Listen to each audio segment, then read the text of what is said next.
A person's greatness is shaped by their thoughts.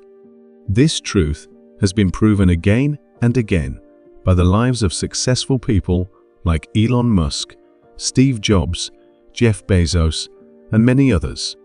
Napoleon Hill, in his famous book Think and Grow Rich, said something powerful. What you think about, you become. If that is true, then why do so many people struggle in life? Do they not think about their future? Do they fail to see their own potential?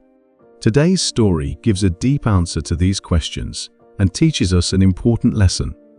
Once, at a busy railway station, there lived a beggar. Every day, he survived by asking passengers for money as they waited for their trains.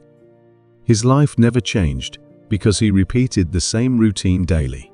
One morning, while begging, he saw a well-dressed businessman step onto the platform. The man wore a sharp suit, walked confidently, and looked successful. The beggar thought, "This man must be rich. If I ask him for money, he will surely give me more than others." With hope in his heart, the beggar walked toward the businessman and stretched out his hand. But instead of giving him money, the businessman asked a question that shocked him. "Do you always just take from others? Have you ever given anything to anyone?" The beggar froze. No one had ever asked him something like that. Confused, he replied, "Sir, I'm just a beggar. I survive by asking for money. I have nothing to give." The businessman smiled gently and said, "If you believe you have nothing to give, then you also have no right to ask for anything. I am a businessman. I believe in exchange. If you offer something of value, I can give you something in return. But if you have nothing to give, then I cannot give you anything either."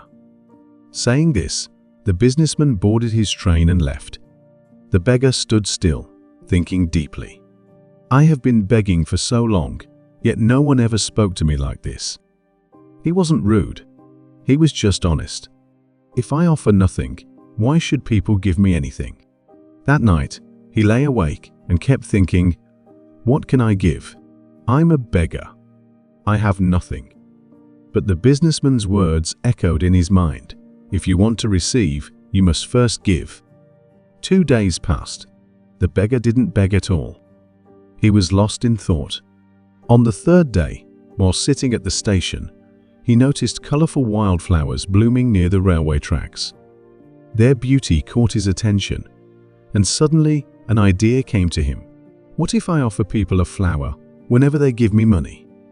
What if I stop just taking and start giving something back? He picked a small bunch of flowers and returned to his usual spot.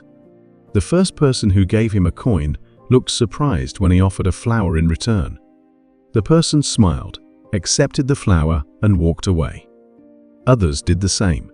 People loved receiving something, even something simple. Within days, he saw a clear pattern. Whenever he had flowers, people gave more money. When he ran out of flowers, they gave less. He realized something powerful. People don't like to give for nothing. But if they receive something in return, even a small thing, they feel happy. One day, he saw the businessman again sitting inside a train.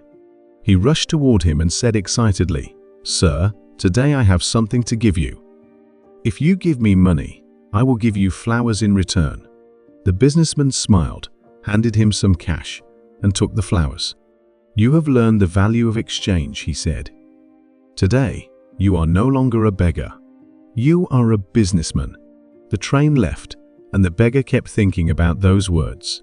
For the first time, he saw himself differently. "I am not a beggar. I am a trader. People are not giving me money out of pity. They are buying the flowers I offer." With this new confidence, he made a brave decision. He left the station and never returned as a beggar again. 6 months later, the same businessman walked onto the same platform. Another well-dressed man greeted him. They shook hands. The businessman looked at him closely and said, "Do I know you?" The man laughed. "Yes, sir. We met twice before on this train. First, I was the beggar you refused to pay. Second, I was the man who gave you flowers." The businessman's eyes widened. "You? You're the same person? The former beggar nodded.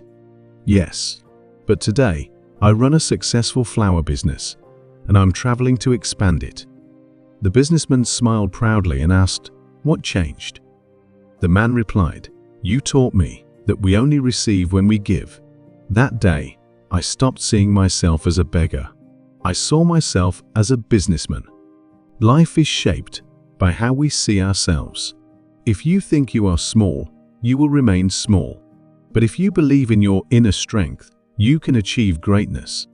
When your thoughts change, your future changes too. So think big, think positive, and trust in your potential. If you learned something from this story, give it a thumbs up, share it with others, and subscribe to 5 Minutes Wisdom for more inspiring stories.